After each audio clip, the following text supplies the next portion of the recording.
જય જોહાર, જય આદિવાસી દોસ્તો. હું બોલું હિન્દુમાં.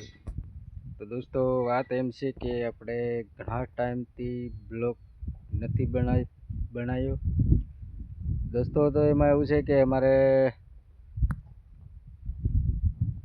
ટાઈમ નથી રહ્યો અને કામની બહુ મોટી ભીડ પડી ગઈ હતી અને ખોળ થઈ ગયેલું. ખોળ નીંદી માન નવરા થયા.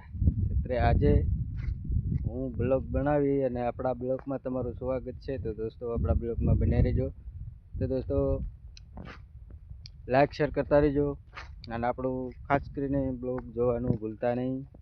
તો દોસ્તો જુઓ, અત્યારે હું અહીંયા આવ્યો છું ખેતરમાં જોવા હાટું કે કેવું છે, ખળબળ નથી ને. એમ તો જો દોસ્તો, મસ્ત ફિનિશ કરી નાખ્યું છે આપણે.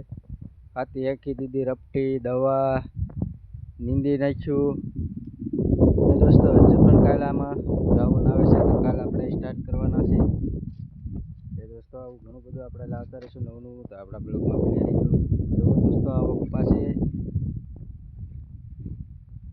જેને સારો લાગે એ કોમેન્ટ કરજો. કેવો કપા છે, સારો નરવો, તો મને કોમેન્ટમાં કહેજો કે ભાઈ હિન્દુમાં બી આવો તમારો કપા બહુ સરસ. જરૂર. ઓકે. એટલે કે આપણા બ્લોગમાં બની રહ્યું દોસ્તો. હું ગયો તો વાડી હળવે હાલતો સાંજના વાગ્યા 100 તો વાગી જ ગયા છે. જો અહીંયા ગટર છે પાણીની, એના વાળા બાંધેલા છે, હાથે બાંધ્યા છે આપણે. પેલા કોસે ખાડા ખવડી અને બાંધી દીધા. શેના માટે બાંધ્યા એ તમને કહી દઉં કે જો ઢોર બહુ આવે છે ને એટલે. અને તમને આ ઠેલી પણ દેખાતી છે. આ ઠેલીમાં શું છે દોસ્તો, કહી દો જરૂર.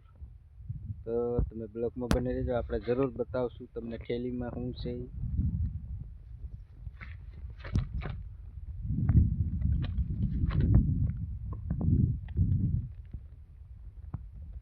તો દોસ્તો, દેશી ગામડિયાનો ભીંડો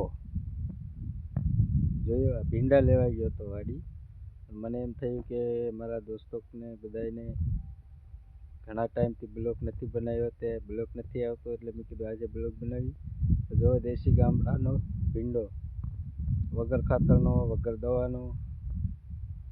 તમારે ખાવો હોય કોમેન્ટ કરજો, જરૂર આપણે મોકલાવી દઈશું ઓનલાઈન. તો દોસ્તો, થેલીમાં એ જ છે.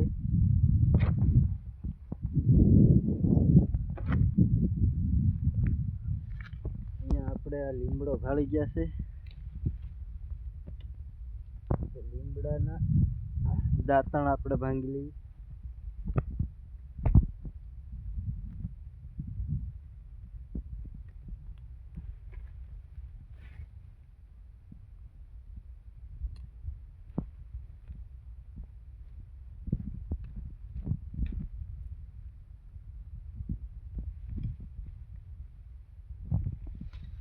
તો દાંતણ લઈ લીધા છે લીમડાના.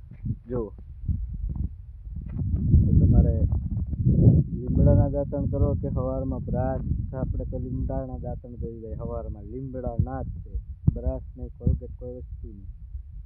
તો તમારે દાંતણ કરવા હોય તો પણ કહેજો, જરૂરથી આપણે પાર્સલ મોકલાવી દઈશું. દેશી ઓહળિયા લીમડો. અને બધાને જય માતાજી. અને બનાવી દેજો આપણા બ્લોગ.